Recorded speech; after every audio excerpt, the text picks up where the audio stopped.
Rebel star Prabhas అంటేనే darling, pan India king అయిన down to earth ఉంటాడు. నిజంగానే తన ప్రవర్తనలో ఎక్కడ కాస్తైనా గర్వం కూడా కనిపించదు. కాబట్టే తను అందరికీ డార్లింగ్ అయ్యాడు. అంతవరకు బాగానే ఉంది, కానీ మరీ మంచితనం ఎక్కువైతే ప్రాబ్లమే. అలా ఇప్పుడు అతి మొహమాటం రెబల్ స్టార్ కొంప ముంచుతోంది. పాన్ ఇండియా కింగ్గా మారాక కూడా తనలో పాత మొహమాటాలే ఇబ్బందులు తెచ్చిపెడుతున్నాయి. ఆల్రెడీ 3 సార్లు ఊహించని దెబ్బలు తగిలాయి. అయినా 4వ సారి మంచు మీద నడిచాడు. కాలు జారినట్టుంది, అసలుకే ఎసరొచ్చింది. ఓవైపు ది రాజా సాబ్ పూర్తి చేయాలి. ఫౌజీ కేవలం 2 షెడ్యూల్సే పూర్తయ్యాయి. ఇంకా స్పిరిట్ మొదలే కాలేదు. కల్కి 2 ప్లానింగ్ దశలోనే ఉంది. సలార్ 2 కూడా ఇంకా పట్టాలెక్కాల్సి ఉంది. ఇలాంటి టైంలో మంచు మీద కాలు జారితే ఎలా? ఈ గాయాల నుంచి రెబల్ స్టార్ని కాపాడేదెవరు? Take a look.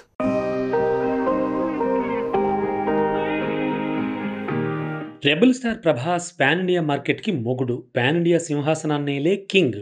అంతవరకు బాగానే ఉంది. కానీ రాజులు సుమ్మురాళ్ల పాలైనట్టు తన ఇమేజ్ ఇంకెవరు హీరో డ్యామేజ్ని కవర్ చేయడానికి వాడేస్తున్నాడా? స్నేహం లేదంటే మొహమాటం, ఈ 2 కారణాలతోనే తను మంచు విష్ణు మూవీ కన్నప్పలో కనిపిస్తున్నాడా? ఈ డౌట్లు రావడానికి రీజన్ కన్నప్పలో తన రుద్ర పాత్ర లుక్ వచ్చింది. రెబల్ స్టార్ పాన్ ఇండియా ఇమేజ్ని మంచు విష్ణు తెగ వాడేస్తున్నాడనే కామెంట్స్ పేలుతున్న టైంలో ఇలా ప్రభాస్ పోస్ట్ వచ్చింది. అది వచ్చాకే కామెంట్ల దాడి పెరిగింది. ప్రభాస్ ఏ లుక్లోనైనా రాజసం ఉట్టిపడేలా కనిపిస్తాడు. అందుకే తను నటించుకున్నా కేవలం అలా నడిస్తే చాలు విజిల్స్ పడతాయంటారు. అలాంటి కటౌట్ని ఆగమాగం చేశారా? రుద్రుడి పాత్రలో ప్రభాస్ని గెస్ట్గా చూపించి తన ఇమేజ్ని క్యాష్ చేసుకోవాలనుకుంటున్నారు. అంతవరకు బాగానే ఉంది. కానీ ఇక్కడ సమస్య ఏంటంటే తనకి లాంగ్ హెయిర్ విగ్ కానీ లుక్ కానీ నీరసంగా ఆదరాబాదరా సెట్ చేసినట్టుందనే కామెంట్లు పేలాయి. నిజానికి ప్రభాస్ కెరియర్ బిగినింగ్లో కూడా ఇలాగే కృష్ణవంశీ మీద గౌరవంతో చక్రం మూవీ చేశాడు. వర్షం హిట్ ఇచ్చాడని ఎంఎస్ రాజు మూవీ పౌర్ణమిలో మెరిశాడు. ఇక చంద్రశేఖర్ ఇలేటి మీద గౌరవంతో తన టీం మెంబర్ రాధాకృష్ణతో రాధేశ్యాం చేశాడు. ఇలా స్నేహం కోసమో లేదంటే మొహమాటంతోనో నో చెప్పలేక ప్రభాస్ ఇలా ఫెయిల్యూర్స్ ఫేస్ చేశాడు. ఇలాంటి అనుభవాలున్నా మంచు హీరో కోసం తను కన్నప్పలో గెస్ట్ రోల్ చేయడం కరెక్ట్ కాదన్నారు.